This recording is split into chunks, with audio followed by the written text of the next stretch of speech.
Chairs ఇక్కడ అందుకున్నట్లయితే మనం కొద్దిసేపు 9 వస్తుంది.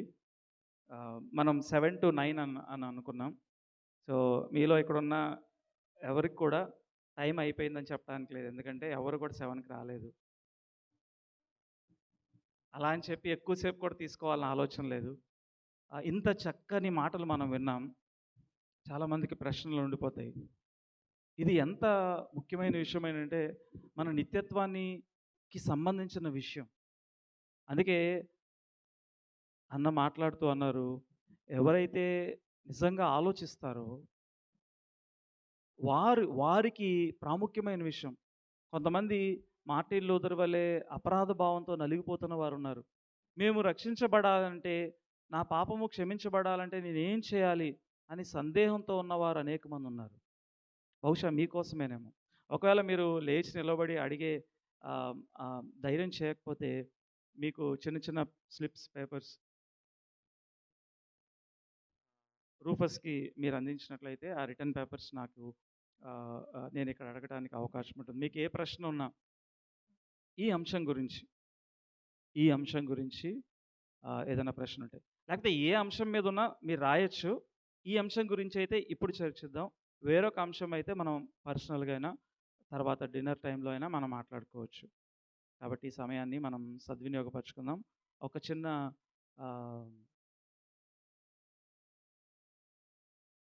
కోరస్ మనం పాడుకోవడానికి ప్రయత్నం చేద్దాం. ఈ లోపల మన మధ్యలో during the chorus or after the chorus Sam అన్న అండ్ నగేష్ అన్న, తర్వాత పాల్ బ్రదర్ కూడా ముందుకు వస్తారు. So that and Hanok brother కూడా వస్తే బాగుంటుంది, బట్ తను నేను అడగలేదు. సో వారు ఇక్కడ కూర్చుంటారు. మనం కొన్ని ప్రశ్నలు అడుగుదాం.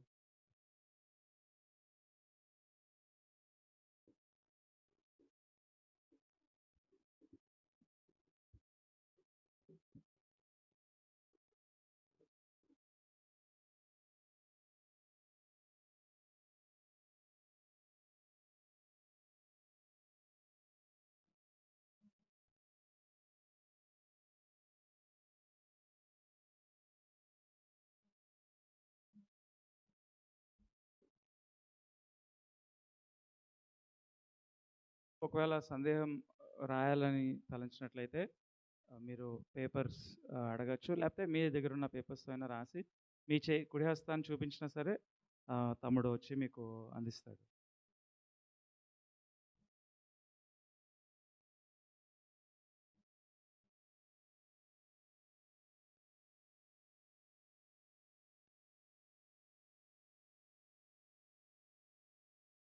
I invite brothers to come forward and take the seats.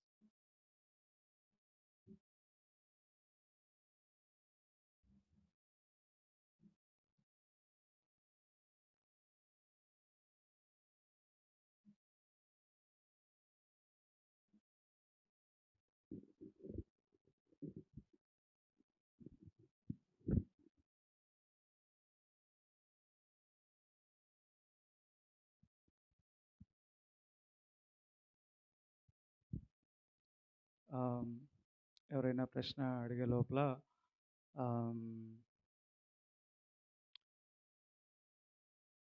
Just బ్రదర్స్ని మనం ఇంట్రడ్యూస్ చేసుకుందాం. వారే బ్రీఫ్గా ఇంట్రడ్యూస్ చేసుకుంటారు. నా పేరు పాల్ సునీల్.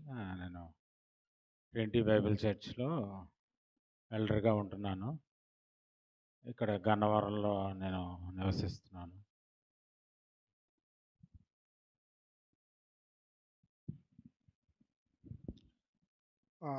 నా పేరు Samuel Bapuri. I'm member at Trinity Bible Church and I live in Vijayawada. నా పేరు నగేష్. నేను విజయవాడలో రిఫార్మ్డ్ చర్చ్కి పాస్టర్గా ఉన్నాను. Thank you brothers. అయితే మొదటిగా ఎవరైనా క్వశ్చన్ అడిగే లోపల ఆమ్,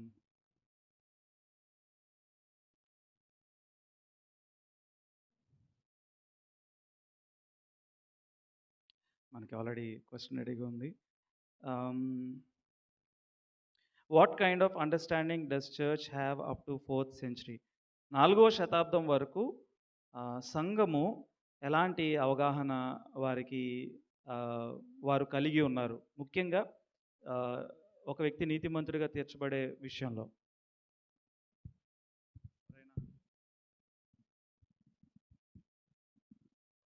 ఐ థింక్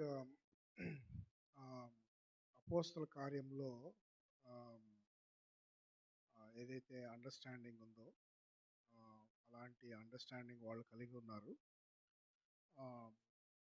అది first 100 years I think John was the last author to the New testament.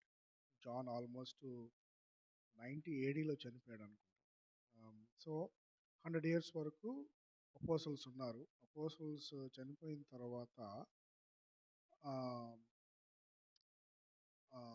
ఈ యొక్క అండర్స్టాండింగ్ అంటే చర్చ్ యొక్క understanding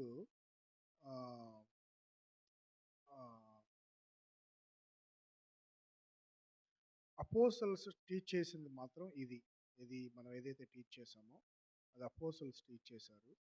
but church was scattered. ఆ టైంలో ఏంటంటే Roman emperor was persecuting the చర్చ్ని హింసిస్తున్నారు. ఎలా పడితే అలా పారిపోతూ ఉన్నారు, గుహల్లో దాక్కుంటున్నారు. సో వాళ్ళకి కన్సిస్టెంట్ బిబ్లికల్ అండర్స్టాండింగ్ ఉండిందో లేదో నాకు తెలీదు. బట్ అపోసల్స్ చెప్పింది మాత్రం, అపోసల్స్ ఏదైతే చెప్పారో అది రోమన్స్లో కానీ ఎఫిషియన్స్లో కానీ తర్వాత న్యూ టెస్ట్మెంట్లో రాయబడి ఉంది. బట్ ఏంటంటే చర్చ్ ఈరోజు మనలాగా సిస్టమేటిక్గా ధ్యానించే అవకాశం బహుశా ఉండుండకపోవచ్చు. I'm not sure.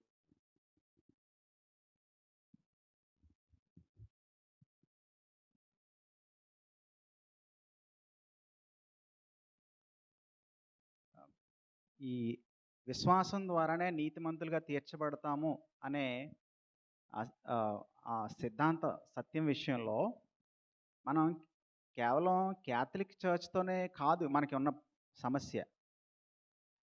నిజానికి యూదుల మతం నుంచి కూడా చాలా సమస్య ఉంది. మీరు రోమాపత్రిక చదివినా గలతీ పత్రిక చదివినా ఆ 2 పత్రికల్లోనూ కూడా మనకు కనిపించే విషయం ఏంటంటే యూదులు కేవలం విశ్వాసం ద్వారానే మనం నీతిమంతులం అవుతాము అనే దానిని యూదు మతం నుంచి వచ్చిన వాళ్ళు కూడా వ్యతిరేకించారు.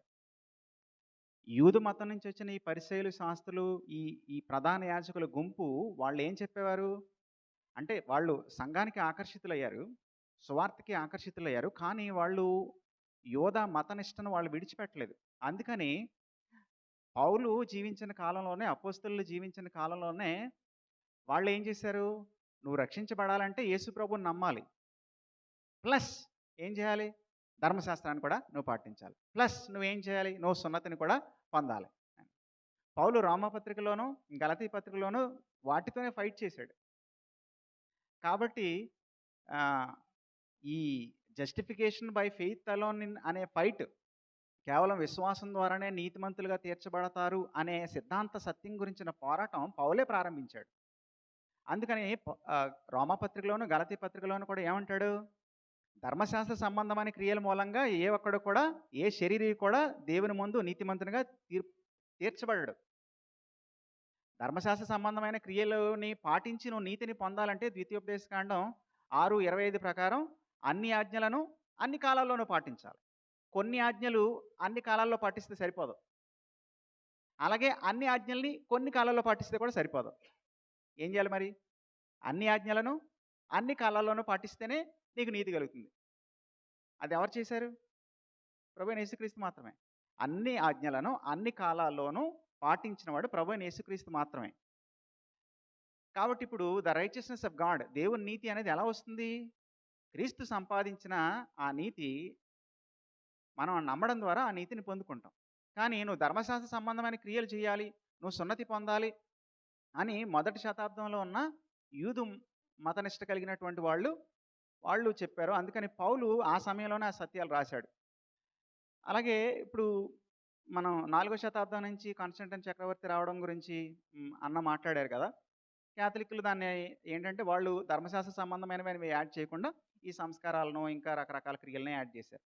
ఇప్పుడు ప్రస్తుతం ఇందాక అన్న మాట్లాడుతూ వాక్యం మీరు శ్రద్ధగా విన్నారో అని అనుకుంటున్నాను నేను. దర్శనం రావాలి నీకు. నీ పాపాలన్నీ కూడా ఒప్పుకోవాలి నువ్వు. నువ్వు పుట్టిన దగ్గర నుంచి ఇప్పటి వరకు ఉన్న పాపాలన్నీ ఒప్పుకోవాలి. అంటే ఆర్ దే నాట్ యాడింగ్? బైబిల్‌లో నీ జీవితంలో నువ్వు చేసిన ప్రతి పాపాన్ని నువ్వు ఒప్పుకొని తీరాలి అని చెప్తుందా? లేదు కదా! ఎలా? ఇప్పుడు ప్రభువైన యేసు దగ్గరికి ఒక వ్యక్తిని మోసుకొచ్చారు. నలుగురు మోసుకొచ్చారు కదా! పైనుంచి దింపారు. ఏమన్నాడు? వారి విశ్వాసాన్ని చూసి కుమారుడే నీ పాపాలు క్షమించబడ్డాడు. అతను తన జీవితకాలంలో చేసిన పాపాలన్నీ ఒప్పుకున్నాడా? లోకసువార్త 7వ అధ్యాయం చూస్తే ఒక స్త్రీ ప్రభు యొక్క పాదాలని అత్తరుతో మనం కడగడం, ఆ పాదాల్లో ఆయన కన్నీళ్ళతో ఆ పాదాలను కడుగుతూ తల వెంట్రుకలతో తుడితే, నువ్వు విస్తారంగా నువ్వు పాపాలు చేసినప్పటికి నువ్వు క్షమించబడి నీ పాపాలు క్షమించబడ్డాయి అన్నాడు. పరిసేయుడు సుంకరి ఉపమానం కూడా తీసుకుంటే, lord be merciful to me అని ఆ ఒక్క మాట మాట ప్రభువా పాపిని కరుణించు అనే ఒక్క మాటని తీసుకుని ప్రభు ఏమన్నాడు? అతను నీతిమంతునిగా తీర్చబడ్డాడని చెప్పాడు. ఓకే. కాబట్టి ప్రతి పాపాన్నే నువ్వు ఒప్పుకొని తీరాల్సిందే అనే ఈ ఈ మాట, లేకపోతే నీకు దర్శనం రావాలి అనే ఈ మాట ఏం చేస్తున్నారు? విశ్వాసం ద్వారా నీతి కాదు, నువ్వు కూడా చెయ్యాలి అని ఇప్పటికీ కూడా యాడ్ చేస్తున్నారు. కాబట్టి జస్టిఫికేషన్ బై ఫెయిత్ అలోన్ అనే ఈ సిద్ధాంతం సంఘ ఆరంభం నుంచి కూడా దాడికి గురవుతూనే ఉంది. ఒక్కొక్క కాలంలో ఒక్కొక్క విధంగా. So that's what I want to add. Thank you brother. ఇంకెవరైనా ప్రశ్న అడగాలనుకుంటే అడగచ్చు. ఈ లోపల మీ వ్యక్తిగత జీవితాల్లో ఏ సందర్భంలో ఈ ఈ సువార్త కనువిప్పు కలుగు చేసింది? అవును కదా, నా పాపాలు పోవడానికి, క్షమించబడటానికి నేనేం చేయలేను, నా గురించి క్రీస్తు ఆ త్యాగమునందు విశ్వాసం ఉంచడం మాత్రమే అనే సత్యం ఏ సందర్భంలో మీ జీవితాల్లో మీరు ఎక్స్పీరియన్స్ చేశారు? Paul brother.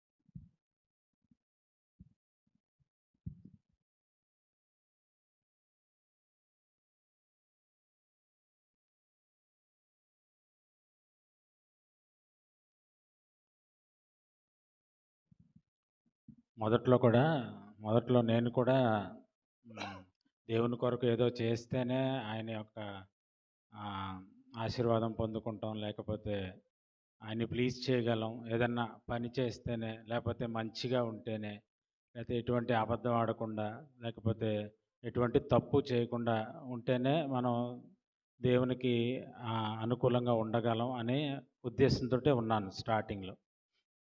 అయితే అంటే క్రైస్తవ కుటుంబం కాబట్టి నేను మొదటి నుంచి చిన్నప్పటి నుంచి ప్రార్థన చేసుకోవటం, బైబిల్ చదువుకోవటం ఇవన్నీ అలవాటు కాబట్టి అటువంటి భావంతో ఉన్నాను. ఎప్పుడైతే రక్షణ పొందే టైంలో ఆ కన్విక్షన్ వచ్చింది ఏంటంటే, నేను ఎంత మంచిగా ఉన్నా ఆ మంచి దేవుని దృష్టిలో సరిపోదు అనే విషయం అర్థమయ్యి కేవలం ప్రభు అయిన యేసుక్రీస్తునందు విశ్వాసం ద్వారానే మనం దేవునికి యోగ్యులంగా, లేకపోతే నీతిమంతులుగా, లేకపోతే దేవుని బిడ్డలుగా అవ్వగలం అనే విషయాన్ని నేను రక్షింపబడిన సమయంలోనే తెలుసుకున్నాను.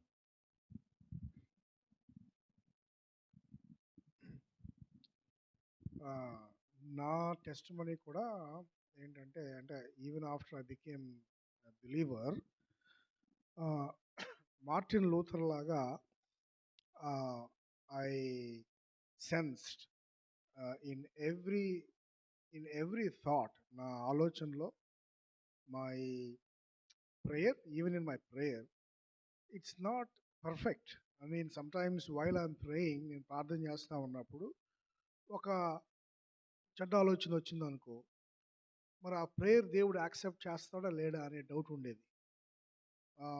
అఫ్ కోర్స్ అందరిలాగా ప్రభువా నన్ను క్షమించు అని చెప్పి దాకా అడుగుతూ ఉండేవాడిని. సో దీనికి నాకు అంటే I cannot recall exactly when the enlightenment happened. కాకపోతే ఇట్ వాజ్ అంటే చదువుతూ ఉన్నప్పుడు, తర్వాత ఈ మార్టిన్ లూథర్ టెస్ట్ మనీ విన్నప్పుడు, తర్వాత ఎస్పెషల్లీ ఏదైతే దేవుడు ఎక్స్పెక్ట్ చేస్తున్నాడో నా దగ్గర నుంచి, అది దేవుడే ఇస్తాడు అని నాకు అర్థమైనప్పుడు, తర్వాత ఆ, నేను last year like couple of years ago I was in the hospital అనమాట. I had a little heart issue. నేను హాస్పిటల్లోకి వెళ్ళాను అనమాట. వెళ్ళినప్పుడు suddenly and obviously I don't know whether you think about your death or not.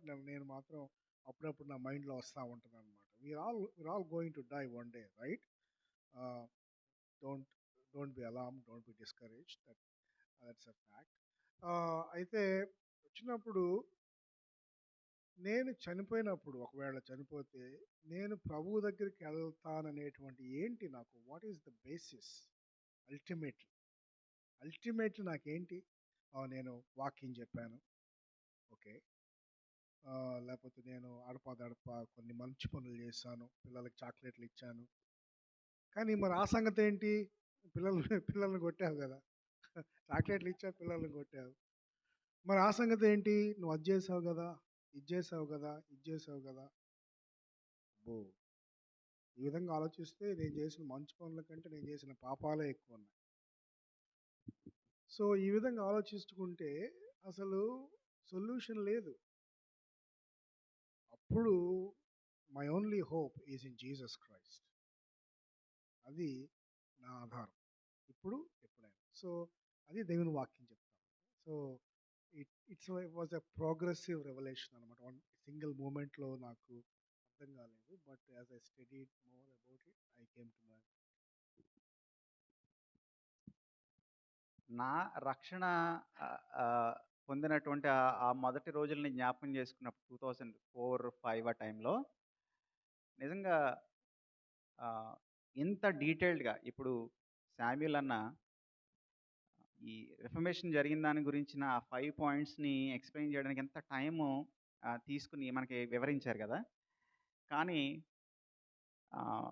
నాకు ఒకే మాటలో justification by ఫెయిత్లో నన్ను ఇప్పుడు మనం చెప్పుకుంటున్న దాన్ని నా స్నేహితుడు ఒక్క మాటలో చెప్పాడు.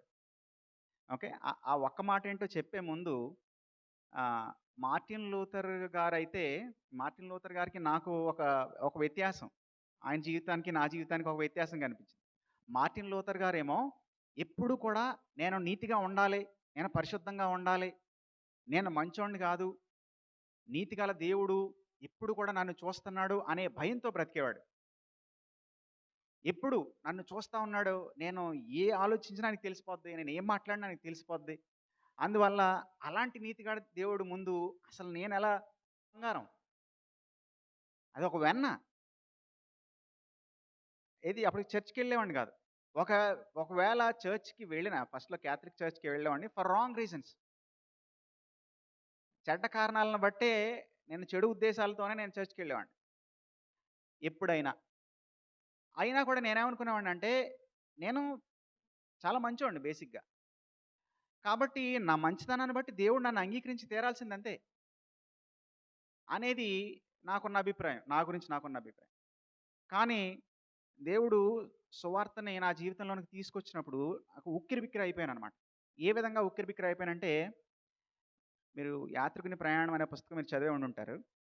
ఈ యాత్రికుని ప్రయాణం అనే పుస్తకంలో ఒక పోలిక ఏంటనంటే, ఒక గదిలో అంటే చాలా రోజులుగా తొడవని ఒక గది ఉంది. ఎంత దుమ్ము పేరుకుని ఉంటుంది కదా, చాలా సంవత్సరాలు అలాగే ఉంటే.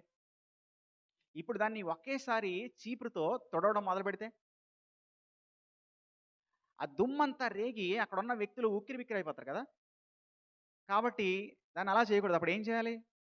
నీళ్లు పోసి కడిగితే అప్పుడు ఆ విధంగా అది ఇబ్బంది పెట్టకుండా, ఉక్కిరిబిక్కిరి చేయకుండా ఉంటుంది కదా. ఇప్పుడు నేను రక్షించబడినటువంటి ఆ తొలినాళ్ళలో జరిగిన విషయం ఏంటంటే, సువార్త ప్రకటించబడినప్పుడు ఒక్కసారిగా నేను చేసినటువంటి పాపాల గురించినటువంటి ఆ స్పృహ ఒక్కసారిగా అది దుమ్ములాగా రేగి, ఒక్కసారిగా ఉక్కిరిబిక్కిరైపోయాను నేను. ఒకప్పుడు ఎంతో మంచోడిని అనుకున్నాను. కానీ మా పాస్టర్ గారు ప్రకటించిన ఒక సందేశం ఉంది. 'పవిత్ర జీవితం యోసేపు' అనే ఆ వీడియో, ఒకవేళ అది అందరూ కూడా వినాల్సినటువంటి సందేశం అది. ఆహ్, ఒకవేళ వీలైతే నేను ఆహ్, పాస్టర్ గారికి, ఐజాక్ గారికి నేను దాన్ని అది షేర్ చేస్తాను. అది తప్పనిసరిగా వినండి. ఆ వాక్యాన్ని నేను వింటున్నప్పుడు ఒక్కసారిగా ఈ దుమ్ము రేగినట్టు రేగింది. ఉక్కిరిబిక్కిరయ్యాను. ఇంకప్పుడు ఏంటి నా జీవితం ఇంత గందరగోళంగా ఉంది అని అనుకున్నప్పుడు, నా స్నేహితుడు నాకు చెప్పిన మాట, ఇందాక అన్నాను కదా చెప్తానని. నా స్నేహితుడు నాకు చెప్పిన మాట ఏంటంటే, "నువ్వు ప్రభువైన యేసుక్రీస్తు దగ్గర నీ పాపాన్ని నువ్వు ఒప్పుకుంటే" ఆబ్వియస్‌గా మనం నెక్స్ట్ మాట ఏమంటాం? ప్రభువు నిన్ను క్షమిస్తాడు. మనం విన్నాం ఇది. అది నేను కూడా విన్నా. నేను వినని విషయం ఏంటంటే, నిన్ను క్షమించడం మాత్రమే కాదు, ఇక నిన్ను ఆయన పరిశుద్ధంగా, నిన్ను పరిశుద్ధునిగా చూడడం మొదలుపెడతాడన్నాడు. What is that called? దాన్నేమంటాం? విశ్వాసం ద్వారా నీతిమంతులవ్వడం అంటే అదే కదా! దాని సారాంశమే అది. ప్రభు అయిన యేసుక్రీస్తునందు విశ్వాసం ఉంచినప్పుడు ఏం జరుగుతుంది? యేసుక్రీస్తు తను సంపాదించిన నీతి అంతటిని కూడా మన ఖాతాలో జమ అవుతుంది కదా! తండ్రి అయిన దేవుడు మనల్ని పరిశుద్ధుడిగా, నీతిమంతుడిగా ప్రకటిస్తాడు. పరిశుద్ధునిగా చూస్తాడు. అందుకని కొత్త నిబంధనలో సంఘంలో ఉన్న విశ్వాసులను పరిశుద్ధులు అని కొత్త నిబంధన అంటూ ఉంది కదా! కాబట్టి 2 సంగతులు. పాపం గురించిన స్పృహ కలిగింది. ఒప్పుకుంటే క్షమాపణ, నమ్మితే నీతి. అయితే ఎంత డీటెయిల్డ్‌గా ఇప్పుడు మనకి శామ్యూల్ అన్న సుమారు గంట సమయాన్ని వెచ్చించి మనకి ఈ సిద్ధాంతాలన్నిటిని కూడా వివరించారు కదా! చాలా కూలంకుషంగా. కానీ ఒక్క మాట, నువ్వు నమ్మడం ద్వారా పాపానికి క్షమాపణే కాదు, నువ్వు దేవుని దృష్టికి నీతిమంతుడిగా కనిపిస్తావు, పరిశుద్ధుడిగా కనిపిస్తాడని ఒక్క మాటలో ఆ సిద్ధాంతాన్ని చెప్పాడు. అవునా! అయితే నేను వెంటనే ఒప్పుకుంటాను. నేను వెంటనే నమ్ముతాను. ఇది అర్ధరాత్రి సుమారు 12, 1 గంట ఆ సమయంలో జరుగుతుంది ఇదంతా డిస్కషన్. అండ్ ఆ రాత్రి తర్వాత ఐ వాస్ టోటల్లీ డిఫరెంట్. నేను వేరు. I had been different from that moment. So thank you. ఫైనల్‌గా క్లుప్తంగా షార్ట్‌గా ముగ్గురు బ్రదర్స్ కూడా ఒక ఆన్సర్. ఈ సాయంకాల సమయంలో వచ్చి సువార్త అర్థమైంది. అంటే నేనేం చేసినా నా పాపములకు క్షమాపణ కలిగే అవకాశం లేదు. నేను నా పాపం నిమిత్తమై పశ్చాత్తాపడి క్రీస్తునందుల విశ్వాసం ఉంచటం మాత్రమే, ఆయన సిలువలో చేసిన కార్యం వలన మాత్రమే నేను రక్షించబడగలను అని అర్థమైన వారు ఏం చేయాలి? అంటే సువార్త అర్థమైన వాళ్ళు ఏం చేయాలి? అది if you can answer in short words. ఎవరైనా నిజంగా ఆలోచించి ఈ దినం సువార్త వారి కనువిప్పు కలిగినట్లయితే నెక్స్ట్ స్టెప్ ఏంటి? What can they do?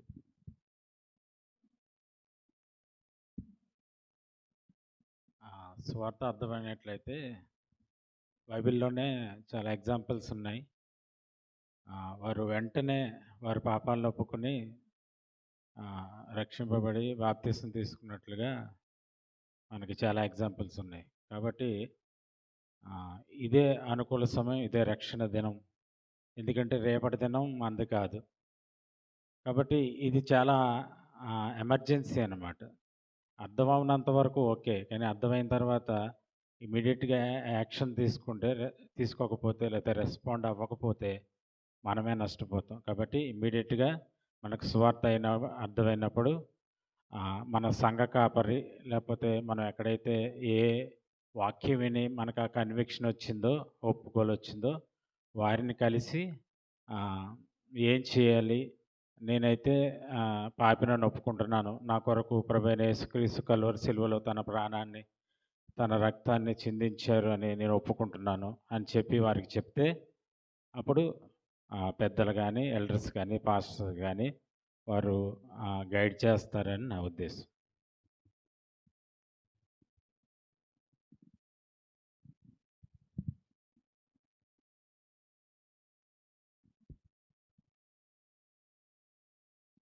ఒక్క మాట ఏం చెప్పాలంటే, అఫ్‌కోర్స్ మీరు ఈ రాత్రే మీకు సువార్త విషయంలో స్పష్టత వచ్చి, మీరు విశ్వాసం ఉంచానని గనక చెప్తే సేవకుల్ని కలవాలి, బాప్తిస్మం తీసుకోవాలి అనే మాటలు చెప్పారు కదా! నేనొక మాట ఏమి యాడ్ చేస్తానంటే, మీరు ఖచ్చితంగా ఒక సంఘానికి అంటుకట్టబడాలి. Okay. That's very important. And that is the most important. ఎందుకంటే రక్షించబడిన వాడు సంఘానికి వెలుపల ఉంటూ ఎప్పుడూ హాయ్, బాయ్ అనే విధంగా ఉండడం కాదు. అతడు సంఘంలో సభ్యుడు కావాలి. సంఘంలో ఒక యాక్టివ్ మెంబర్ కావాలి. సంఘ సహవాసంలో బలపడాలి. ఓకే. అందువల్ల ఇమ్మీడియట్‌గా ఒకవేళ ఇంతకుముందు చర్చ్‌కి వెళ్ళడం అనేది మీ లైఫ్‌లో లేకపోతే, ఇప్పుడు మీకు సువార్త అర్థం అవ్వడం ద్వారా మీరు ఇప్పుడు నమ్ముకున్నాను అని చెబితే గనక, మీరు ఖచ్చితంగా ఉండాల్సింది సంఘంలో. ఓకే. సంఘంలో మీరు సభ్యులుగా సహవాసం చేస్తూ, సంఘానికి పరిచర్య చేస్తూ, ఓకే, ఒంటరిగా ఉండడం అనేది అసలు ఏమాత్రం కూడా క్షేమకరం కాదు. అది వాక్యానుసారం కాదు. కాబట్టి రక్షించబడిన వెంటనే ఒక సంఘానికి వాక్యానుసారమైనటువంటి సంఘానికి అంటుకట్టబడి ఉండడం అనేది అత్యంత కీలకమైనటువంటి సంగతి. సో అది నెక్స్ట్ చేయవలసింది. Thank you so much brothers. ఒకసారి మనం క్లాప్స్ కొడదాం. Thank you all. చిన్న ప్రార్థన చేసుకుని మనం ఏదైనా మీటింగ్ని మనం ముగించుకుందాం. I request Hanok to come forward and ప్రే.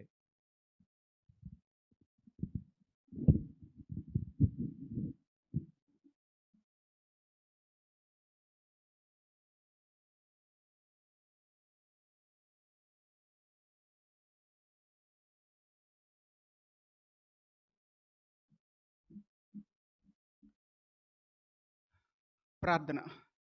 పరిశుద్ధుడా, పరిశుద్ధుడా, పరిశుద్ధుడైన మా తండ్రి, గొప్ప దేవుడా, కరుణామయుడా, తండ్రి నాయన ఎంతో గొప్పవాడివి, మంచివాడివి, కృప కలిగిన వాడివి. మమ్మల్ని ఎంతగానో ప్రేమించి నీ ప్రియ కుమారుడిని మా కొరకు శిలువ మీద బలి అర్పణగా అర్పించి నీ కుమారుడి యొక్క రక్తాన్ని బట్టి మా పాపాన్ని కడిగివేసి నీ కుమారుడి యొక్క నీతిని బట్టి మాకు ఆ నీతిని అనుగ్రహించి మమ్మల్ని నీతిమంతులుగా ఎంచిన దేవాది దేవుడివి. నాయనా తండ్రి, మా యుక్తి బట్టి కాదు, మా శక్తి బట్టి కాదు, మా క్రియలను బట్టి కాదు, కానీ కేవలం ప్రభా నీ ప్రేమను బట్టి, నీ కనికరాన్ని బట్టే నువ్వు మాకు నీతిని అనుగ్రహించినందుకు నీకు స్తుతులు, స్తోత్రాలు. నాయనా ఈ దినం నాయనా నువ్వు చేసిన చరిత్రలో నువ్వు చేసిన ఈ గొప్ప సంఘ సంస్కరణని మాకు జ్ఞాపకం చేసుకునే అవకాశాన్ని ఇచ్చినందుకు నీకు స్తుతులు, స్తోత్రాలు. నాయనా తండ్రి, ఎంత గొప్పగా ప్రభువా చీకట్లోకి వెళ్ళిపోయిన సువార్తని మరలా వెలుగులోనికి తీసుకొచ్చావు నాయన. నాయనా తండ్రి, నీ శక్తికి నిజంగా ప్రభువా సాక్ష్యంగా ఈ రిఫర్మేషన్ అనేది నిలిచింది నాయన. నాయనా తండ్రి, సామాన్యులకి వాక్యాన్ని దూరం చేసిన పరిస్థితుల నుంచి ఈనాడు అతి సామాన్యులు కూడా వారు బైబిల్ చదువుకునే అవకాశాన్ని నీ శక్తిని బట్టి అనుగ్రహించినందుకు నీకు స్తుతులు, స్తోత్రాలు. అలాగే మాకు ఇవ్వబడిన నాయన ఈ రిఫార్మ్ చర్చెస్ని బట్టి నాయన మాకు ఇవ్వబడిన ఈ రిఫార్మ్ అండర్స్టాండింగ్ని బట్టి ప్రభా నీకు స్తుతులు, స్తోత్రాలు. నాయన ఇందాక వాక్యంలో చెప్పబడిన రీతిగా నాయన నీ సువార్తను అర్థం చేసుకుని నాయన బిడ్డలందరూ కూడా ప్రభా ఇంకా ఎవరెవరైతే అర్థం చేసుకోలేదో వారు అర్థం చేసుకుని వారి పాపాలు బట్టి పశ్చాత్తాపడి నీ కుమారుడి యందు సంపూర్ణంగా విశ్వాసం ఉంచటానికి సహాయం చేయి నాయన.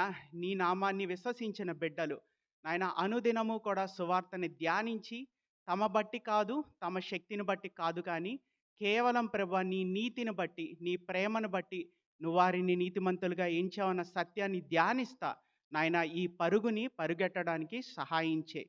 మేమెవ్వరం కూడా ప్రభువా నాయన మా హృదయంలో నాయన ఇది మా బట్టి వచ్చింది అని అనుకోకుండా ప్రభువా ఇది కేవలం నీ కుమారుడు బట్టి మాకు అనుగ్రహించబడింది అన్న సత్యాన్ని నాయన తండ్రి కడ వరకు కూడా మేము నమ్మటానికి, ఆ సత్యం మీద నుంచోటానికి మాకు సహాయం చేయి నాయన తండ్రి. మరొకసారి నాయన వచ్చిన ప్రతి బిడ్డని కూడా ఆత్మీయంగా ఆశీర్వదించు, ఆత్మీయంగా బలపరచు నాయన. వారందరూ కూడా ప్రభా ఇక్కడ చెప్పబడిన విషయాన్ని బట్టి నాయన నేను మహిమపరచటానికి నాయన మరలా ఇంటికి వెళ్ళి చక్కగా నాయన వాళ్ళు బైబిల్స్ని చదువుకుని నాయన తండ్రి ఈ విషయాలు మొత్తాన్ని ధ్యానించటానికి సహాయం చేయి.